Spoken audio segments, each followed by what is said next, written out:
African History Network show right here on 910 a.m. the Superstation, the Future Radio. Hey, I'm your host, Brother Michael Imhotep. It is Tuesday, December 8th, 2020, and we are live. Hope everybody's doing well today. Well, it's been another busy day. I was on Roland Martin Unfiltered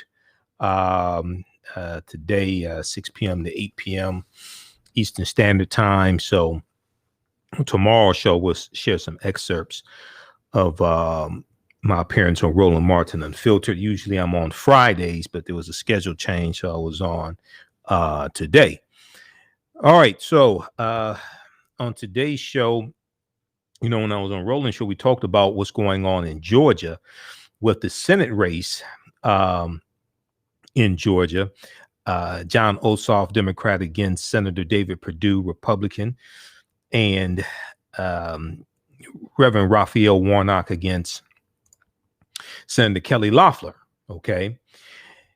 NBCnews.com and other outlets are reporting that you have Georgia counties cut back early voting sites. Georgia counties cut back early voting sites ahead of Senate runoffs, alarming voting rights advocates. Georgia counties cut back early voting sites ahead of Senate runoffs, alarming voting rights advocates.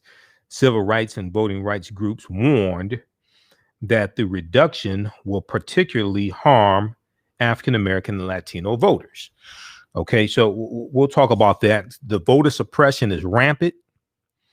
There is a concerted effort to suppress the African American vote in Georgia, because the who is going to be in control of the U.S. Senate, whether it's going to be Republicans or Democrats, is based upon the outcome of these two Senate races.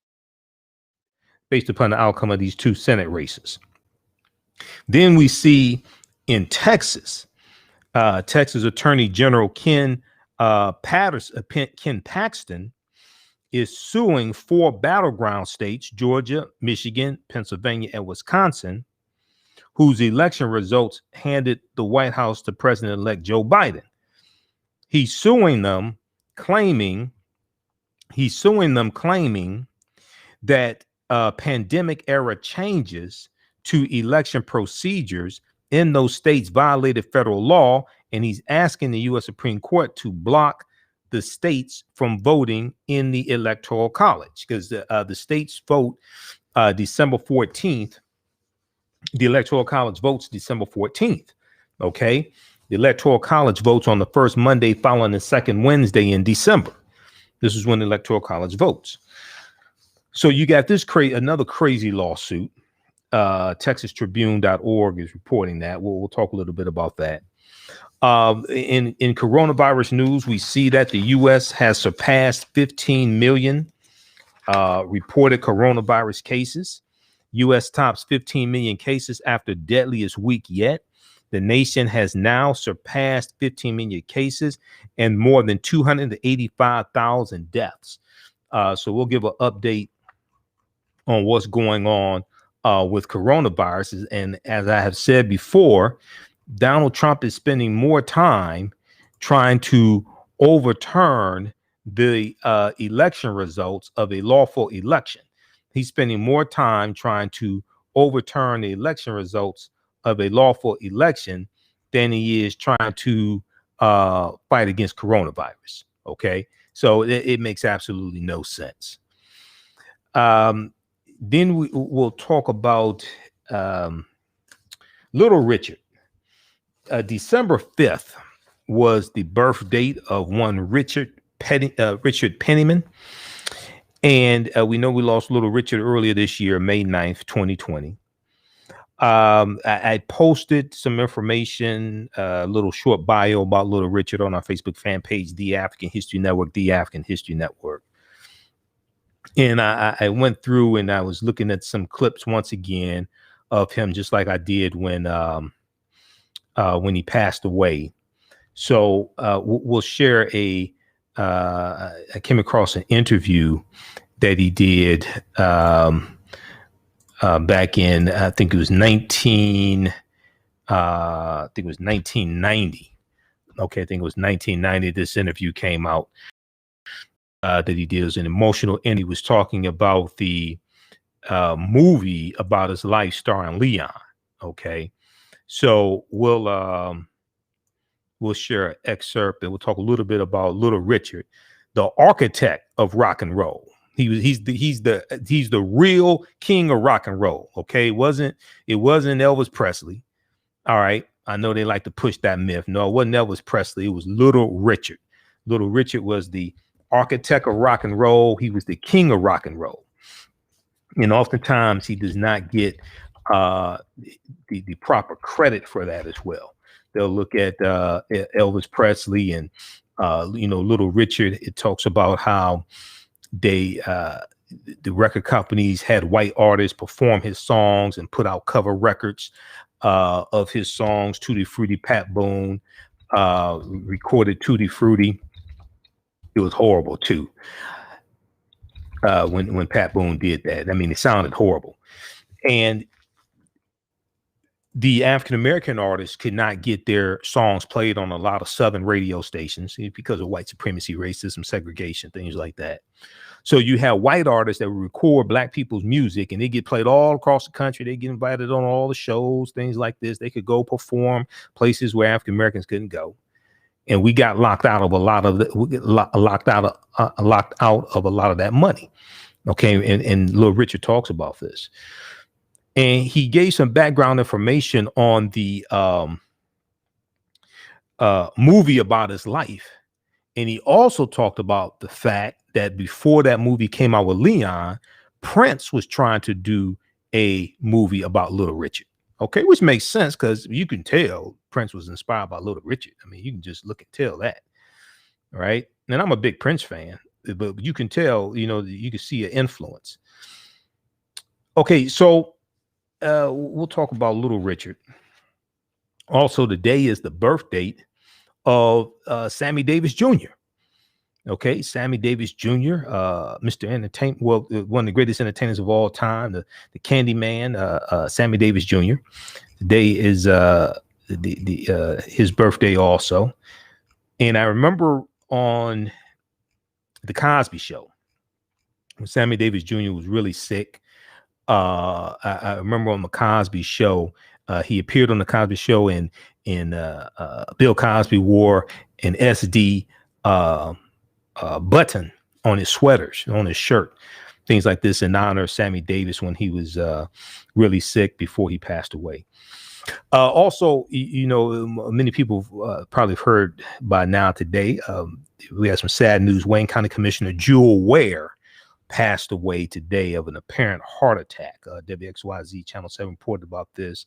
I saw some Facebook posts from some of my Facebook friends, some that work for the county, post about this. So this is a big loss also. She was also a member of Zeta Phi Beta Sorority Incorporated. So that's a big loss. And those are my sisters. I'm a member of Phi Beta Sigma Fraternity Incorporated. Wayne County Commissioner Jewel Ware dies of apparent heart attack. Wayne County, she was a Democrat from Detroit. She died of an apparent heart attack. She was the current vice chair pro tempore. Wayne County Commissioner Jewel Ware, District 2, represented District 2, which included the downtown news center and areas near Belle Isle. She was my Wayne County Commissioner. She was a former chair of the Wayne County Commissioner, having first been elected to the body in 1994. A certified social worker, Jewel Ware held bachelor's and master's degrees from the University of Detroit. Commission Chair Alicia Bell issued the following statement on Jewel Ware's death. The Wayne County Commission family is devastated by the sudden passing of Jewel Ware this morning. Commissioner Ware was a trusted member of the commission family, and her experience in county government and knowledge of county issues were immeasurable. Members often refer to her as the dean of the commission, and I was proud to nominate her as commission chair pro tem during her most recent term. Her 13th since being elected to the commission since 1994. She was always a proud advocate for issues involving her beloved seniors and also was a strong supporter of programs aiding young people in the community. Residents of the commission's second district have lost a true champion, and our heartfelt condolences go out to her loving family. Wayne County Executive Warren Evans released he also released a statement as well. Okay. So we'll share a little bit more of that with you also. Check this out from WXYZ channel7.com, and all news outlets here in Detroit are reporting this about Wayne County Commissioner Jewel Ware passing away from an apparent heart attack, December 8th, 2020. Okay, let's continue here. How's everybody doing? Everybody share this broadcast on your social media platforms. Invite your friends to tune in. Also, we're broadcasting on our Facebook fan page, The African History Network, The African History Network on Facebook, and on YouTube, Michael M. Hotep, IMHOTEP on YouTube. All right. So we have that. Now, I want to talk about this other story. We posted about this. I posted an article from news1.com a few days ago dealing with Black Pete, Joata Piet, Black Pete. And this is a parade, a celebration that takes place in the Netherlands. And it's deemed as a racist holiday, racist festival. And what it is, it's you have those in Holland. They dress up in blackface, Afro wigs, and they portray Black Pete. Black Pete, or Joata Piet, Joata meaning black, was the sidekick to Father Christmas, and or what would be called Sinterklaas. Okay. Sinterklaas is Dutch for Santa Claus. Okay. So I'm sorry, let me rephrase that. Sinterklaas is Dutch for Saint Nicholas. Sinterklaas is Dutch for Saint Nicholas. And Joata Piet was the sidekick, but he was also a Moor. When you study the mythology behind this, he was also a Moor. Okay. And one of the versions of the story goes that he was a Moor who was conquered and enslaved by Sinterklaas,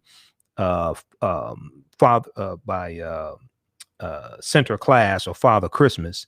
And when they would go to deliver gifts to the children on Christmas Day, the children who had been bad all year, Black Pete would leave coal in their stocking. Okay. And so he has a black face. They put on a black face to imitate this African man. So as the years went on, they were being accused of being racist and things like this. And so they would say, to justify it, they would say that Black Pete had a black face because he slid down the chimney and that's soot on his face, but he didn't have soot on his clothes. And why does he have an Afro wig? Sometimes they would have Black Pete would have a gold hoop earring. If you understand the history of the Moors in Europe, the many of the Moorish men wore hoop earrings or gold hoop earrings. Okay, so this is when you really study this mythology and study this history, it's really making fun of the Moors being conquered by Europeans, these Africans known as the Moors being conquered by Europeans.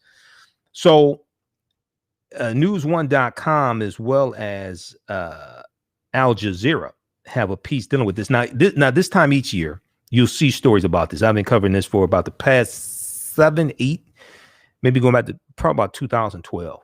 So around December of each year, you'll see stories about the every December 5th, people across the Netherlands paint their faces black and don Afro wigs to celebrate the arrival of Black Pete, the black servant of Saint Nicholas, Okay.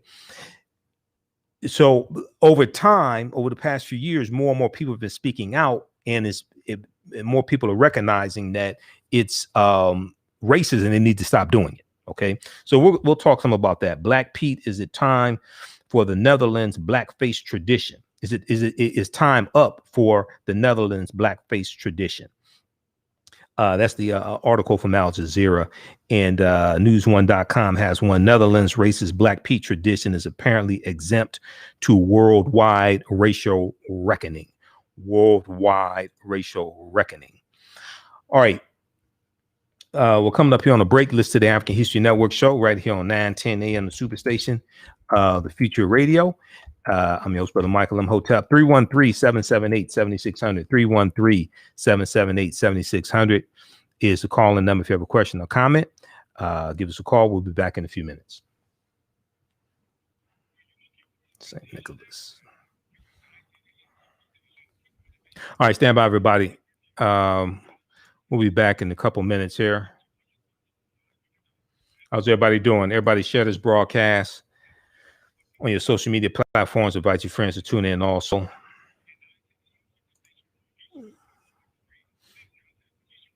How's everybody doing? All right. We'll be back in a couple minutes here. It's been a busy day. I was on Rolling Show today, and now we're doing this show.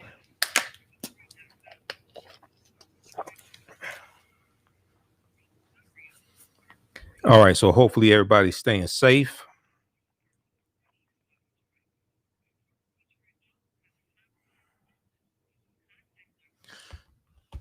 All right. Let me get ready for this next segment here. Now, if you like this type of information, you can also donate to the African History Network, $ TheAHNShow, $TheAHNShow through Cash App, and PayPal.me/TheAHNShow through PayPal. PayPal.me/TheAHNShow through PayPal. Okay. And we're here 6 days a week instead of 1 day a week as of October 12th. So that helps us keep doing the research, stay on the air, keep broadcasting, keep doing the research. So we're here Monday through Friday, 11 p.m. to 12 midnight Eastern Standard Time, and Sundays, 9 p.m. to 11 p.m. Eastern Standard Time. All right, stand by.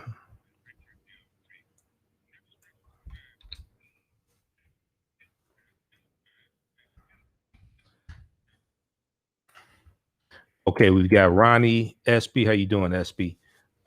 Patricia, Anita Kent in Detroit. Oh, thanks. Great job on Rolling Show. Thanks, Kimberly. Mr. Tyrone. Better call Tyrone. John Ray, Jacqueline, Shelly, Christy. How's everybody doing? All right. Man, it's been hectic. I ain't sleep well last night. It's been hectic. All right, stand by. We'll be back in just a minute here. Okay, so we'll talk about Little Richard. We'll talk about Black Pete.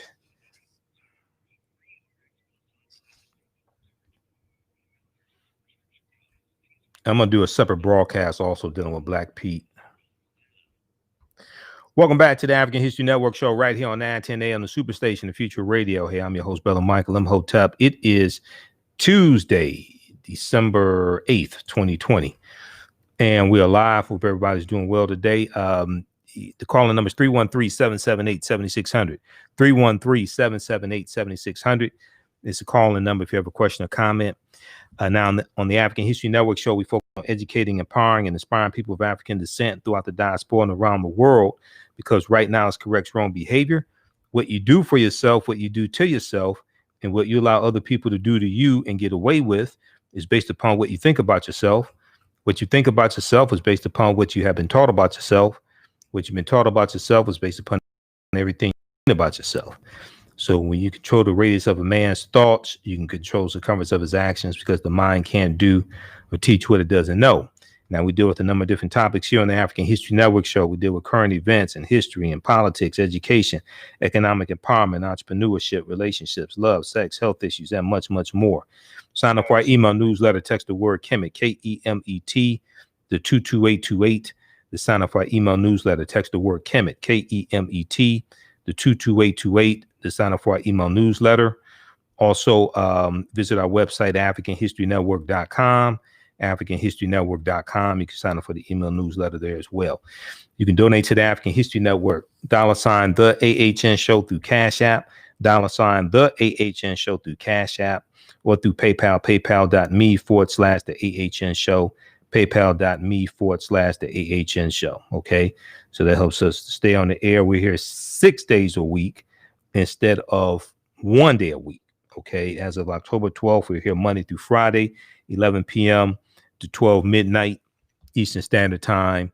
And then Sundays, 9 p.m. to 11 p.m. Eastern Standard Time. And then also a lot of these shows we rebroadcast throughout the day at our Facebook fan page, The African History Network, The African History Network, and also on our YouTube channel, Michael M. Hotep. So we have rebroadcasts of various shows and presentations I've done. We have those running throughout the day. And then we're here live Monday through Friday, 11 p.m. to 12 midnight Eastern Standard Time. And then Sundays, 9 p.m. to 11 p.m. Eastern Standard Time also. And we're here on 9:10 a.m. the Superstation, WFDF in Detroit. Download the iHeartRadio app. You can listen to 9:10 a.m. Superstation, WFDF live on the iHeartRadio app or on your AM dial in the Detroit area. Okay, so let's jump into these topics here quickly. Georgia. All eyes are on Georgia. All eyes are on Georgia and the Georgia Senate race. Things are heating up. You saw the debates that took place. I think it was Saturday, a couple of days ago. More and more people are focusing on what's going on in Georgia. I was on Roland Martin's show today, and we'll share some excerpts with you on Wednesday's show. We talked about Georgia counties cut back early voting sites ahead of Senate runoffs, alarming voting rights advocates. NBCnews.com has this article today. Civil rights and voting rights groups warned that the reduction will particularly harm African American and Latino voters. I wonder why they're doing this. Okay, I wonder why they're doing this. 4 of the 10 most populous counties in Georgia are reducing the number of locations where people can vote early in the state Senate runoff races. Okay, 4 out of 10, 4 of the 10 most populous counties in Georgia are reducing the number of locations where people can vote early in the state Senate runoff races, prompting outcry from civil rights groups and voting rights organizations. In Cobb County, the state's 3rd most populous county, with more than 760,000 residents, election officials have announced 5 early voting locations, fewer than half of the 11 used for early voting ahead of last month's general election. Advocates warned that the reduction of early voting sites will particularly harm African American and Hispanic or Latino voters in the state by making it harder to access polls. Quote, we are especially concerned that these closures will be harmful to Cobb County's Black and Latinx voters because many of the locations are in Black and Latinx communities. A group of advocates, including Georgia branches of the NAACP and the American Civil Liberties Union, wrote in a letter Monday, December 7th, to local officials calling on them to maintain 11 early voting sites for the runoff. They included a map that showed how most of the early voting locations are in areas with a higher share of African American voters. Now, in an interview with the Washington Post, Cobb County Elections Director Janine Eveler, Eveler, said she did not have the staff to run more early voting sites. She did not have the staff to run more early voting sites. Turnout in runoff races is typically far lower than it is in general elections. But the stakes are much higher this time, as party control over the U.S. Senate will be decided by the state's 2 Senate contests on January 5th, 2021. If both Democratic candidates, John Ossoff and Reverend Raphael Warnock, are victorious, Democrats will control the U.S. Senate, with Vice President-elect Kamala Harris serving as the tie-breaking vote. Because the people that told you don't vote, they ain't tell you if there's a tie in the U.S. Senate, the tie-breaking vote goes to the vice president. But if either Republican Senator David Perdue or Cindy Kelly Loeffler wins, the Senate remains controlled by Republicans, which means Senator Moscow Mitch McConnell of Kentucky, the Grim Reaper, will be Senate Majority Leader, because he's already been reelected to be to be the leader for the Republicans. Now, if Republicans control the Senate, he will be Senate Majority Leader. No bill can come to the Senate floor for a debate or a vote without the approval or permission of the Senate Majority Leader. The Senate Majority Leader controls the Senate. So that means the George Floyd Police and Justice Act, they can shut that down in the Senate. You won't be able to get that passed. It may not even come to the floor for a debate. That means the John Lewis Voting Rights Act won't even come to the floor for a debate, quite possibly. It's going to be hard to get that passed. A decent coronavirus bill, that's not going to happen, most likely. Not with Moscow Mitch McConnell in control of the Senate. We already know in 2019 there were 433 bills that Democrats in the House of Representatives passed. Vox.com has an extensive article dealing with this. 80% of those bills died in the Senate. They got blocked in the Senate or voted down. So if either Senator David Perdue, Republican, or Senator Kelly Loeffler, Republican, wins, the Senate remains in GOP hands, and an outcome with consequences for President-elect Joe Biden's first-term agenda. Early voting was hugely popular in Georgia's November election, in which the vast majority of voters cast a ballot by mail or in person. So people around the country may say, well, what the hell do we care about Georgia for? We like Atlanta. We like to go party in Atlanta. You know, we like to go to the restaurants, things like this. But what we care about Georgia for? It's just one state. I said, we voted for our senators, so our senators are going to go there and kick everybody's behind. Well, I'm not sure, like, how much you study the Senate. Okay, there's only 100 U.S. senators. You got to be able to get these bills passed in the Senate that go to a president's desk to be signed in the law. So bills dealing with education, environmental reform, criminal justice reform, all that, it has to go through the Senate. Yeah, it'll pass the House of Representatives. That's an easier part. The Senate is the harder part. And 95% of U.S. senators are white. And then all the people who talk about we want reparations, we want like reparations now. That's why I asked, reparations now from who? Moscow Mitch McConnell already said reparations is dead on arrival in the U.S. Senate. They ain't going nowhere. That's not even going to the Senate floor for a debate. That's not going anywhere. And then Donald Trump doesn't support reparations. Even if it passes Senate, he ain't going to sign that into law. He was threatening not to sign the the National Defense and Authorization Act because it was going to rename military bases named after traitors to the Union, Confederate soldiers. Okay, he signed it today, but he was threatening not to sign that. And that's the bill that funds the military that he says he loves. That bill's been signed by every president since 1961. He threatened to veto that because they were going to rename military bases that were named after traitors to the Union. You think he's going to sign a reparations bill? Trump don't even support reparations. If you're attacking the 1619 project, you think he supports a reparations bill?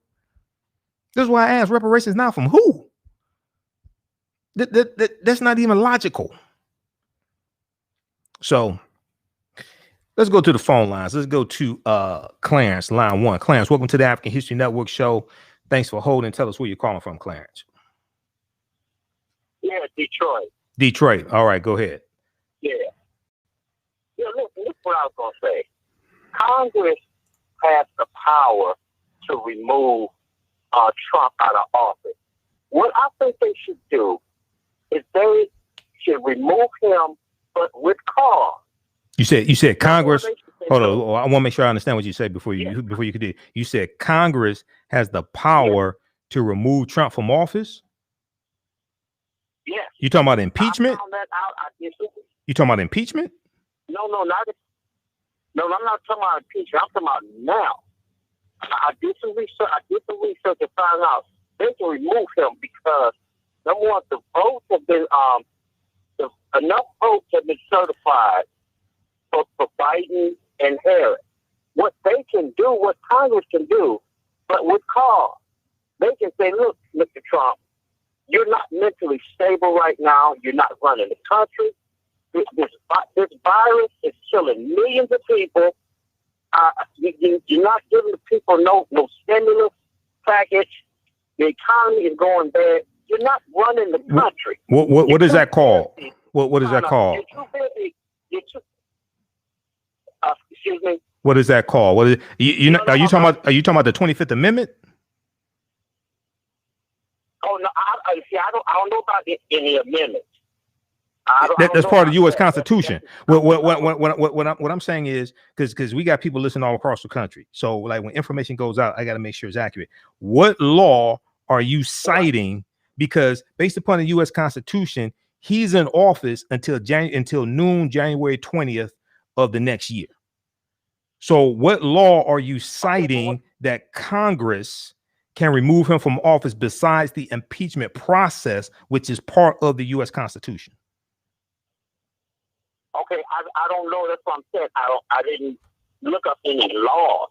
I was asking questions. No, they can't. No, they can't. Earlier today. No. The impeachment process is how Congress is how the U.S. House of Representatives draws up the articles of impeachment, and then the trial is held in the U.S. Senate. They already did that in February. That ain't work. He was impeached in the House. He was acquitted in the Senate. We stuck with this jackass to January 20th, 2021. That's all there is to it. Okay, so in other words, basically the only way they can remove him out of office, even though he's not running the country like he's supposed to, the only way they can remove him out of office is through impeachment, right? Impeachment or the 25th Amendment to the U.S. Constitution, but that ain't gonna happen. That requires I think it's 3/4. I think it's like 3/4 of his cabinet have to vote to remove him from office. But even that has to be ratified by 3/4 of the state legislature. That's 38 states out of 50. Well, 31 state legislatures are controlled by Republicans. That ain't happening either. This is the bottom line, because we got other callers, and this is only a 1-hour show. The bottom line is he's in office until January 20th, 2021. Now, he can go to Mar-a-Lago and play golf until then. He's still president until January 20th, 2021, 12 noon. Okay? Okay, man. That don't make no sense. We got, well, it's called... All right now. Okay, thanks for calling. It's called elections had consequences. People, it's a 4-year term. It's called elections had consequences. This is why I tell you, you got to read the U.S. Constitution. All this is laid out in the Constitution. LOC.gov is the Library of Congress website. Archives.gov is the National Archives. Go read the U.S. Constitution there. He's in office. He can walk around, God forbid, he can walk around butt naked for like from now till January 2021. He'll still be the president. Okay. The emperor has no clothes. He'll still be the president. Okay.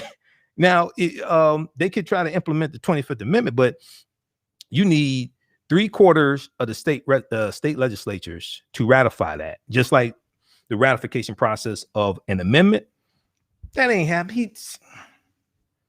I tried to tell people in 2016, we have to stop him. People ain't want to listen to me. They say we just need to invest in the stock market and do like the Asians and build businesses and all that stuff. It's a lot of Asian-owned businesses that gone out of business because of the coronavirus economy. Whoop, there it is. 313-778-7600 is the calling number. 313-778-7600 is the calling number if you have a question or comment. Okay, so we've got this going on in Georgia. Check out this article here from NBC News. Georgia counties cut back early voting sites ahead of Senate runoffs, alarming voting rights advocates. Then we look at what's going on with coronavirus. So we see we're at 15 million new cases. Now, we've had 1 million new cases in the past 5 days. 1 million new cases in the past 5 days. It took 3 months to go from 0 cases to the first 1 million cases, or say 1 million. Say one case, the first case to the first 1 million cases. It took 3 months. Okay. It took, I think it was 14 days to go from like 9 million cases to 10 million cases. Okay. And then it took like something like 7 days to go from the 13 million to 14 million. Okay. It took 5 days to go from 14 million to 15 million cases. And that's because the infection rate is steadily increasing. It's spreading much faster. We're at 285,000 reported deaths, according to the latest NBC News tally. California has now recorded over 20,000 COVID-19 deaths, second only to New York, with nearly 36,000 COVID-19 deaths. And also, now we saw that Representative Marsha Fudge. We'll talk more about the coronavirus on tomorrow's show. We saw Representative Marsha Fudge is named Joe Biden's pick for HUD. Representative James Clyburn was pushing for her to be Secretary of Agriculture. Okay, but she's going to be Secretary of HUD. In the running for Attorney General is former Senator, outgoing Senator Doug Jones, and I had the pleasure of speaking to Doug Jones, Senator Doug Jones of Alabama, on Roland Martin Unfiltered. It was right before the November 3rd election. But if Doug Jones can become Attorney General, there's some other people who we may like as Attorney General, but I think Doug Jones would be good. He also prosecuted successfully, I think it was 2 of the KKK members that bombed 16th Street Baptist Church in September 1963, where you had the 4 little girls killed. Outgoing Alabama Senator Doug Jones is the top contender to become President-elect Joe Biden's pick for Attorney General. 3 sources familiar with the discussions tell NBC News.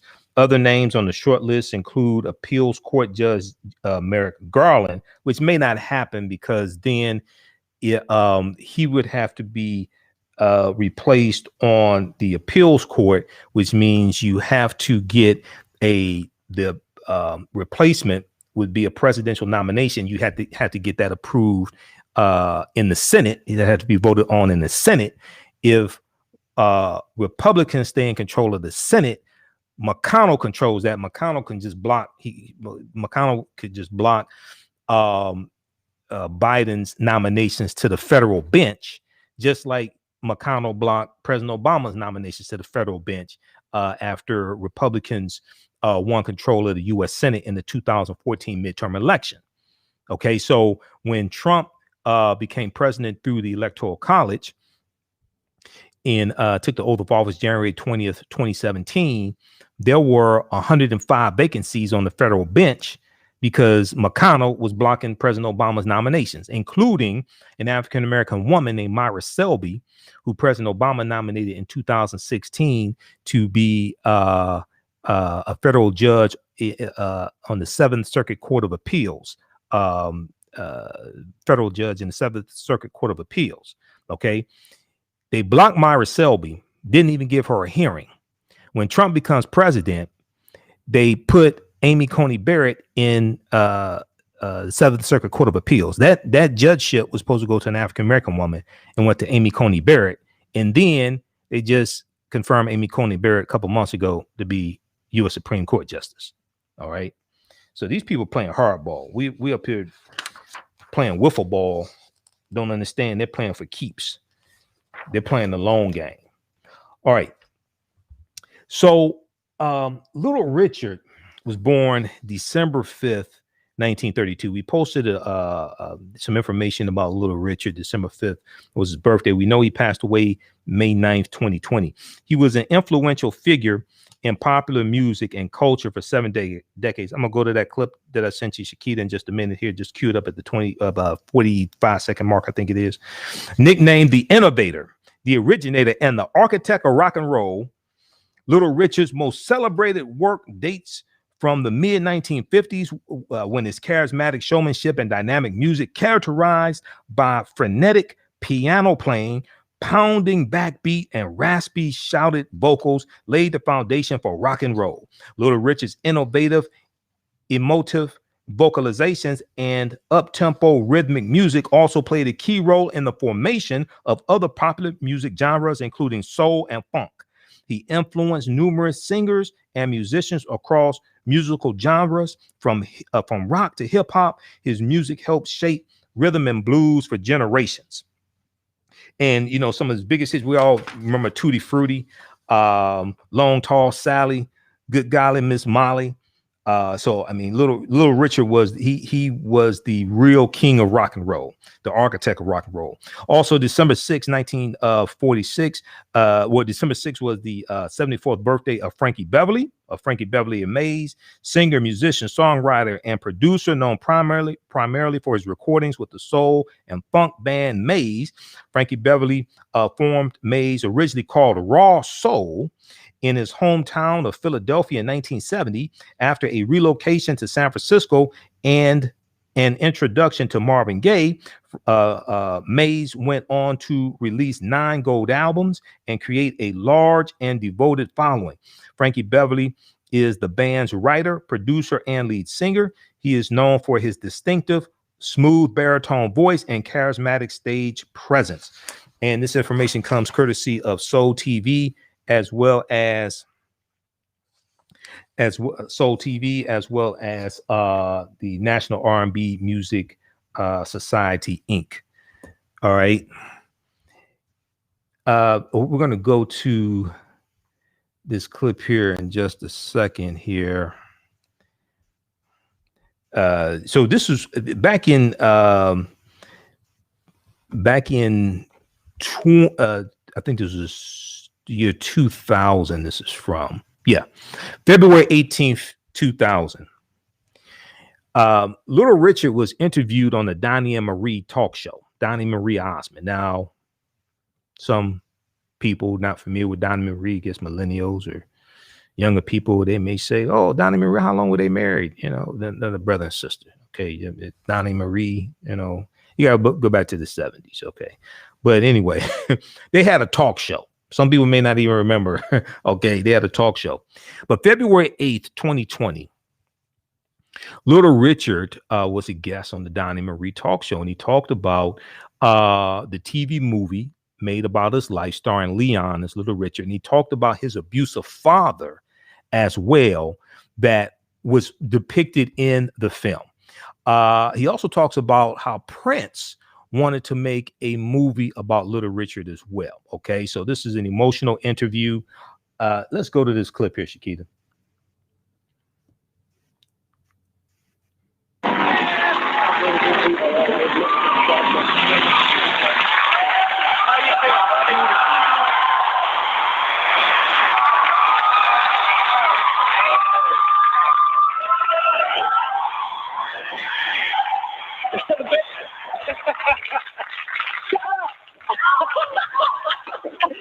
Look at those shoes. Check the shoes out. You got to Look get a shot at of it. those shoes. You love that stuff, don't you? Oh, I just love it so much. Not as much as Liberace, but I'm next door. I just made 67. I'll be 68 this year. Not you. And I'm just God has been so good. He's been so wonderful, and I just thank him and praise him. Just how he's kept me in this whole world, eating right. Well, that's great to hear. Speaking of eating right, we were just talking about junk foods and things like that. Do you have a favorite junk food or snack or something? I do, but I shouldn't. We all have. I'm a vegetarian, and I've been on for almost 50 years. But I like marshmallows. With the cookies in them. I love that. Do you like Tutti Frutti? Marie, as long as it's old Rudy. Yes, I do. We heard about this. Where's it? We got some. Are these the ones? Oh my God! Ones you like? Oh yes. Shut up. Your eyes may shine, your teeth may grit, but not one of these you're gonna get. Yes, I do. I have to hold up for a few moments, but this is it for me. But I would eat like two, and I'm not gonna eat no more right now. I'm gonna hold up for a while, and then I eat another one. I say, oh wait, and then and then and next thing I done ate up all the cookies. Richard, you said you're turning 68 this year. When you look back and you see the movie that they made of you, which incidentally I absolutely loved. I thought they directed it well, they acted it well. Yes. What does that make you feel like as you look back? Well, it makes me feel good. At first I didn't want Leon to do it because Prince had called me, and he and Gene Simmons from Kids. Yeah. They had put up $30 million. He was going to do it, but they waited so long to get back in touch with my attorney. And I just felt that a lot of my friends was dying, leaving, Yeah. And I said, well, maybe I should. I need to see it now, Yeah. And so, and they had started doing the movie without me. They was doing like an unauthorized version of the movie, and I didn't like it. I screamed like a white lady when I heard about it. I screamed like a white lady, like that. Whoa. And so, do that again? A white lady, like that. Whoa. So what I did, I called my lawyer. I said, they're doing a movie on my life without me. He says, but they can do that. And I said, oh my gosh. I said, Lord, please don't let them do that. And so I called up people. That would be tough. Oh, yeah, I called up with my lawyer, and I called up some friends. I said, oh God. And so, Lord, they took all the record money. They're going to take this too. Lord, this is all left. And I said, oh God, please don't let them do that. And so I raised so much sand, and being outspoken like I am, they was afraid to trust it. Because they knew I was standing on the corner. Already had made my sign. One thing that I noticed, your dad was real tough on you. Oh, yes, very. My dad used to take me, Marie, and put me in the bed naked with no clothes on. He would tie my hands up to each end of the bed. No. And he would tie my feet, and he would put me in blood, would just shoot out of my back. My back would turn purple. And I would be screaming and hollering, and he would say, shut your mouth. I think that's where I got shut up from. He said, shut your mouth. And I'll be hollering, oh, help, help. Somebody help me. I said, if you want to see me, you better come. I'm leaving after the night. I said, tonight is my last night. I'm going to die tonight, so y'all better come to see me. And he would beat me. My dad would beat me so there's blood everywhere. Before your father was... How did you overcome that? I'm sorry. I was just going to say, before your father was tragically killed, what kind of relationship did you have with him? I got a relationship with him before he died. I was scared of him. I was real afraid of him. He was a very good... my dad was what you call jet black. He was blue-black. My dad was really dark. My mother was real fair. You can tell what she was. My mother was as white as you are. Like my mother was. Really? Yes. My mother's Indian. And so I'm not speaking. She wasn't black. She's a black Indian. Shut up. and so what happened was her and my dad would get into it because she would call him daddy. She was, daddy, don't whip me no more, please. Because I was actually afraid. He was just beating me, and like you said, if somebody hit me, he said, good move. Now, what would he take out on you? I was a very disobedient child, too, because in my dad's house, he didn't want me to wear long hair. Yeah. I wore it anyway. He didn't want me to put a ridge on my face. which I really didn't have to have it because it was there anyhow. I did it anyway. But Richard, there was a moment that I saw in the film on the porch where he said something and you overheard it. Is that accurate? Yes, that's true. We have that clip right here. Yeah. Take a look at this. A father's son's growing a man, good and strong, and make one cry. But it's clear as the blue sky, Richard's not going to grow into anything but an embarrassed man. I feel ashamed every time I look at him. I wish he was no son of mine. That just How does breaks that make my you heart. feel when you see that?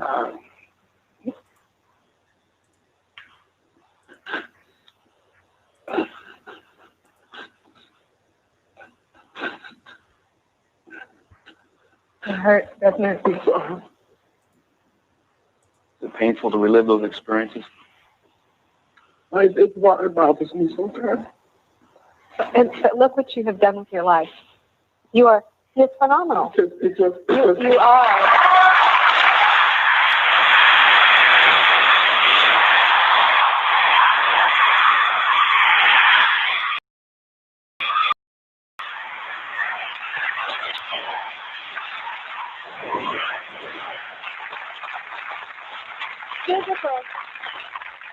Physical abuse, you can see.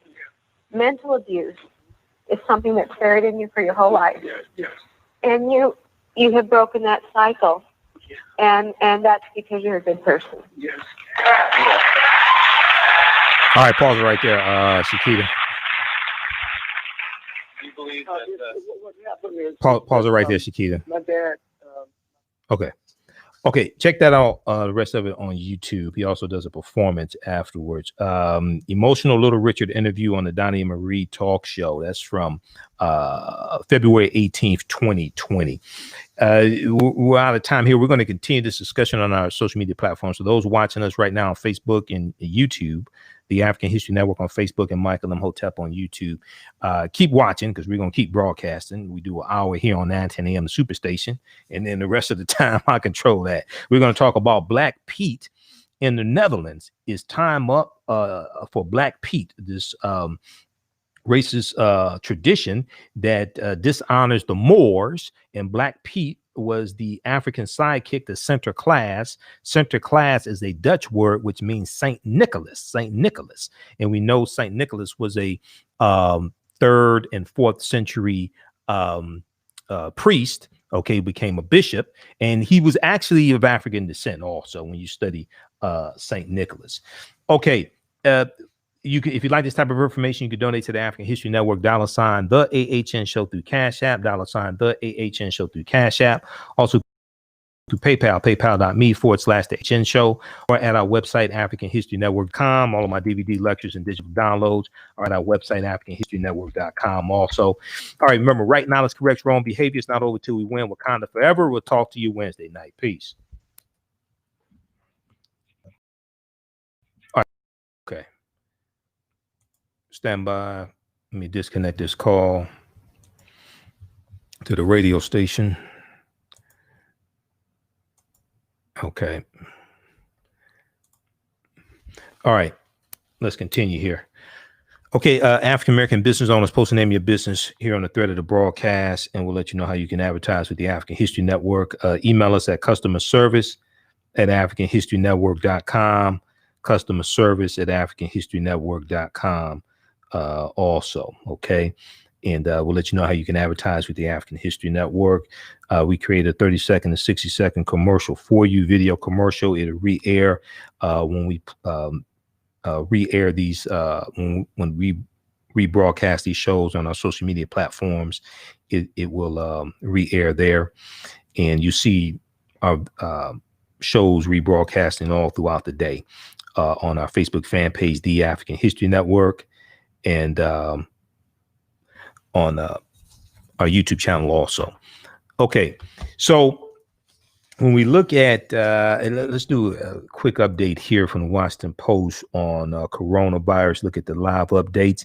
So it took about 100 days for the United States to record its first 1 million coronavirus cases. That's what I was talking about. 3 months. It took 100 days, and 44 more days passed before the country topped 2 million cases. But now, in the middle of the most severe surge yet, it has taken just 5 days to record 1 million infections. 5 days to record 1 million infections. And on Tuesday, December 8th, the U.S. surpassed 15 million coronavirus cases recorded, more than anywhere else in the world by a wide margin, more than anywhere else in the world by a wide margin, because we have the most incompetent leadership probably in the world. Let's see. So President-elect Joe Biden laid out a 3-point plan to begin defeating the coronavirus pandemic during his first 100 days in office.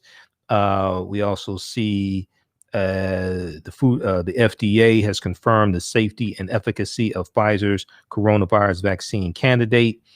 Let me see here. Okay. We'll get to some more of this tomorrow night. I want to go through and look at some more of the updates. White House pushes Senate GOP to include $600 stimulus payment and relief package. And we'll do some more updates tomorrow night for coronavirus. All right, let's look at Black Pete. Al Jazeera has an article here. Black Pete is time up for Netherlands blackface tradition. And it says it seems that the winds of social change may have finally reached the shores of the Netherlands following years of demonstrations against Black Pete and amid the recent Black Lives Matter protests. The controversial blackface center class tradition has largely faded from view this year, And with COVID-19 canceling parade, center class's arrival by boat this year with his helper Black Pete, also known as Zwarte Piet, Z-W-A-R-T-E, Zwarte Piet, was a much muted event. Now, Jerry Afriyie, A-F-R-I-Y-I-E, one of the founders of the Dutch anti-racist organization Kick Out Black Pete, said this year has definitely been the year of change.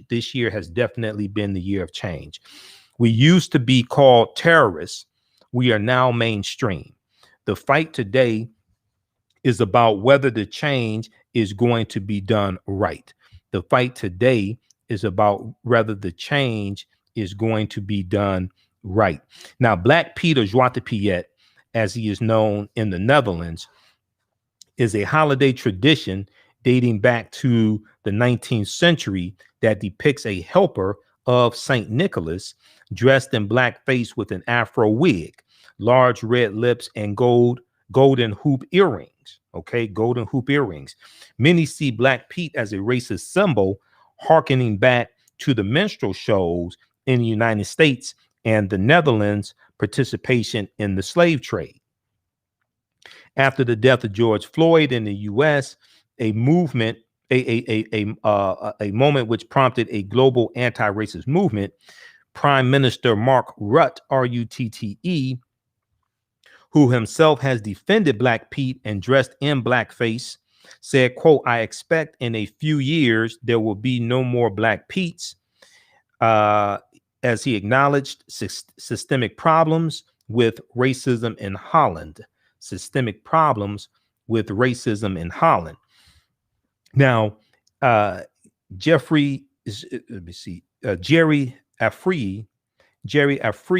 said, quote, "The politicians, they want to be on the right side of history.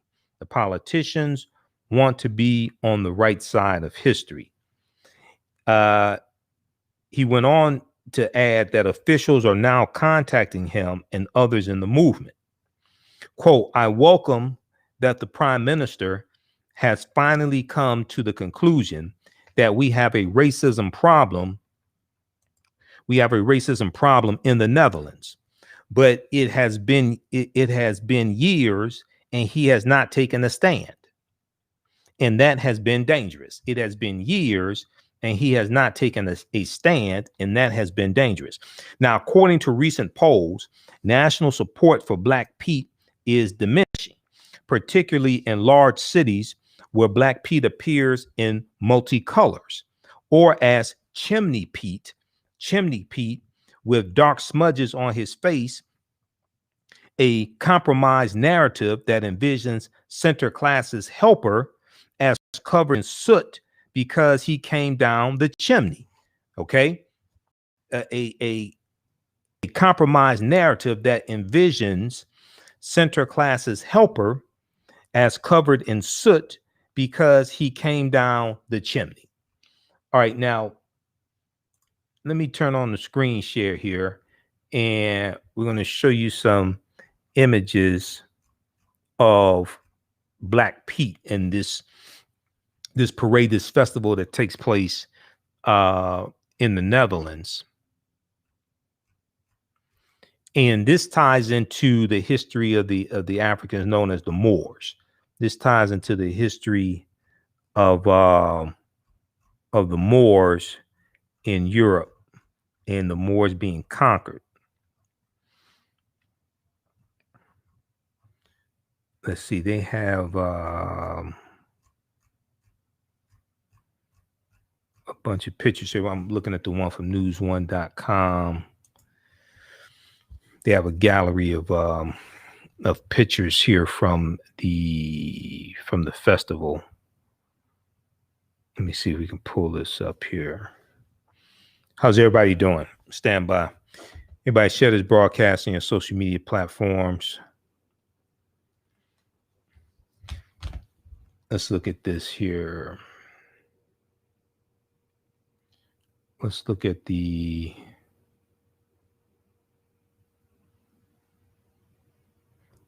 one from Al Jazeera.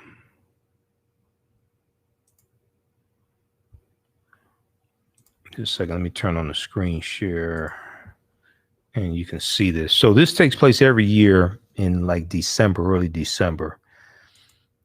And I've been following this story for years and wondering how long they were going to keep this up.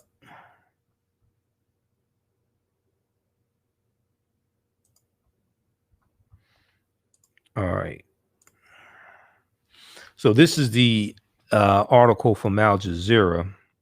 Black Pete is time up for the Netherlands blackface tradition. The Netherlands faces tough questions over its yearly festival, amid a global anti-racist movement. So this is somebody dressed up as Joie de Piet, Black Pete. Okay. And a lot of them think that, there's nothing wrong with it. Hey, it's just, good, clean fun. Every Black person will tell you that they were called Black Pete in their childhood. Changing the tradition of Black Pete is a difficult conversation for Dutch citizens. Here's somebody else who's a white person dressed up as Joie de Piet, Black Pete. Joie de Piet, Black Pete, who is St. Nicholas's assistant, is seen during a traditional parade in Amsterdam, Netherlands, from November 18th, 2018. Here's some more depictions of Europeans dressed up as Black Pete, assistants of St. Nicholas called Joie de Piet, or Roet Piet, Roet Piet, which means Soot Pete, S-O-O-T, Soot Pete, arrived by boat at a harbor in the Netherlands.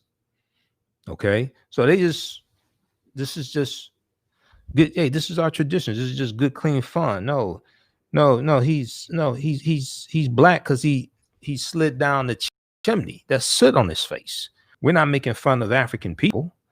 It's just soot on his face. That's all. Okay, so But when you understand the history, you know it's much deeper than that. All right, let's continue with this here. So now, according to recent polls, national support for Black Pete is diminishing, particularly in large cities where Black Pete appears in multicolors or as Chimney Pete with dark smudges on his face, a compromised narrative that envisions center class's helper as covered in soot because he came down the chimney,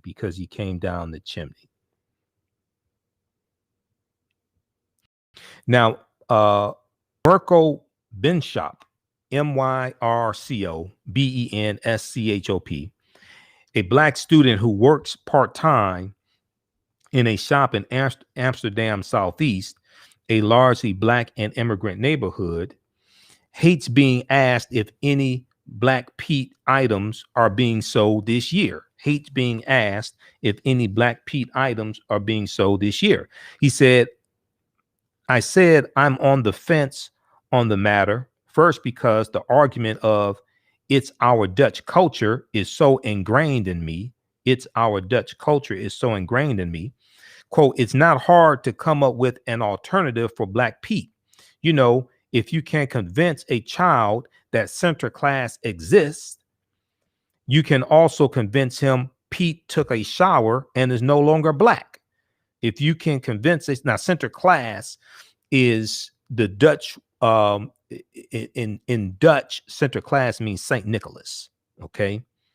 If you can convince a child that center class exists, you can also convince him Pete took a shower and is no longer Black. Now, Margaret Quidama, Kwidama, was born in Caracal and has lived in Amsterdam for 25 years. She said, on our island, Zwarte Piet is normal. The children are used to him. They get so excited when you mention center class and Zwarte Piet. That's why I think the Zwarte Piet tradition should stay. I also dress up as Zwarte Piet for the children. Things such as slavery are in the past. You have to let go and move on. What's in the past is in the past. End quote. Well, it can't be in the past if you keep putting it in front of us. Because the caricature of Zwarte Piet is dehumanizing. Okay. And that it ties into making fun of the Moors because they were defeated by the Europeans. And this also ties into African people being enslaved by Europeans, because Zwarte Piet is a servant to center class, who's white. Center class is white. Okay. Center class don't have soot on his face. Center class is white. Recently, there was a flurry of reporting that Dutch libraries had removed books featuring Black Pete from their shelves. But the Association of Public Libraries of the Netherlands later released a statement clarifying that there was no national policy on Black Pete. Quote, some libraries chose to keep books in which Zwarte Piet plays a role in the collection. Some libraries remove it from the collection, and others include them in the warehouse, from which they remain available on request. Each library chooses its own pace. In addition, anyone who is a member of a library can access the collections of other libraries, end quote. And there are plenty on the far right. There are plenty on the far right who are not content to watch the Black Pete tradition go gently into the night. Geert Wilders, I guess it's Geert, G-E-E-R-T, Geert Wilders, the far right politician who has been charged with inciting hatred and discrimination, tweeted, only one is the real one. Through Netherlands, it is not gray or white, and it does not have a soot smear, but it is Black. That is our tradition and culture and has nothing to do with racism. Long live Zwarte Piet. Now, Jerry Free was planning anti-Black Pete protests in Eindhoven, Eindhoven, last week, but the rally was canceled because the right-wing anti-immigration and anti-Islamist group Pegida,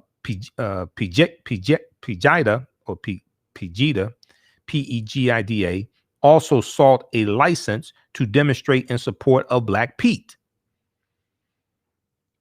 He said, quote, "It was very unsafe. We were attacked in the last 2 years, last year with fireworks." He said, claiming authorities previously wanted to put them in the same square at the same time, quote, "like you fight it out," end quote. While declining support for Black Pete is heartening, Jerry Afriyie warned. He said, quote, "People supporting Black Pete have been radicalized and are supported by extremists and hooligans. People supporting Black Pete have been radicalized and are supported by extremists and hooligans." Okay, so check out the rest of this article here from Al Jazeera. This deals with Black Pete. It's time up for the Netherlands blackface tradition of Black Pete. And this ties into history. Okay. All this ties into history. All right. And then news1.com also has an article, Black Pete blackface tradition in Europe is on its last leg. This is from December 4th, 2020.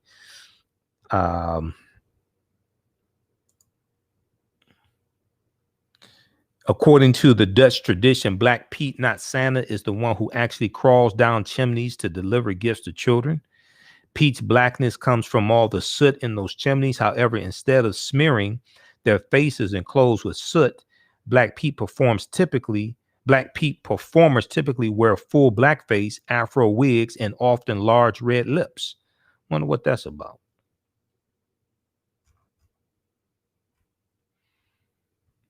Okay, so check this out also from news1.com. We'll talk some more about Black Pete in the coming days. All right, so hey, we're here Monday through Friday, 11 p.m. to 12 midnight Eastern Standard Time, the African History Network show. Sundays, 9 p.m. to 11 p.m. Eastern Standard Time also. Let's see. Lastly, today's also the birth date of Sammy Davis Jr. December 8th, 1925, Sammy Davis Jr. was born, passed away May 16th, 1990. Who was this from? The National R&B and Music Society, Inc. had a post today, and we shared it on our Facebook fan page as well. Remembering Samuel George Davis Jr. on the day of his birth. Samuel George Davis Jr. on the day of his birth. Singer, musician, dancer, actor, vaudevillian. He's a vaudeville actor, which was like a traveling variety show, vaudeville, and comedian. He was noted for his impressions of actors, musicians, and other celebrities. At the age of 3, Sammy Davis Jr. began his career in vaudeville with his father, Sammy Davis Sr., and the Will Mastin Trio, Mastin, which toured nationally. After military service, Sammy Davis returned to the trio. Davis became an overnight sensation following a nightclub performance at Ciro's after the 1951 Academy Awards. With the trio, he became a recording artist. In 1954, he lost his left eye in a car accident, and several years later, he converted to Judaism, finding commonalities between the oppression experienced by African Americans and Jewish communities. So check out this information about Sammy Davis Jr. here from the National R&B Society, National R&B Music Society, Inc. And he was born December 8th, 1925, passed away May 16th, 1990. And I remember on the Cosby Show when he made his appearance on the Cosby Show, and it was a interesting character that he played. His granddaughter, I think, if I remember correctly, his granddaughter was having a baby, and Mr. Palomino, that was his name, Mr. Palomino, and he was illiterate. He couldn't read. So I remember he was really sick, and before he passed away on the Cosby Show, Bill Cosby would wear the SD button in honor of Sammy Davis Jr. because we were all hoping that he survived. Okay, so look, hey, we have to get out of here. Remember, at the African History Network, we focus on educating, empowering, and inspiring people of African descent throughout the diaspora and around the world, because right now it's corrects wrong behavior. What you do for yourself, what you do to yourself, and what you allow other people to do to you and get away with is based upon what you think about yourself. What you think about yourself is based upon what you have been taught about yourself. Right now, it's corrects wrong behavior is not over till we win. Wakanda forever. We'll talk to you tomorrow night. Peace.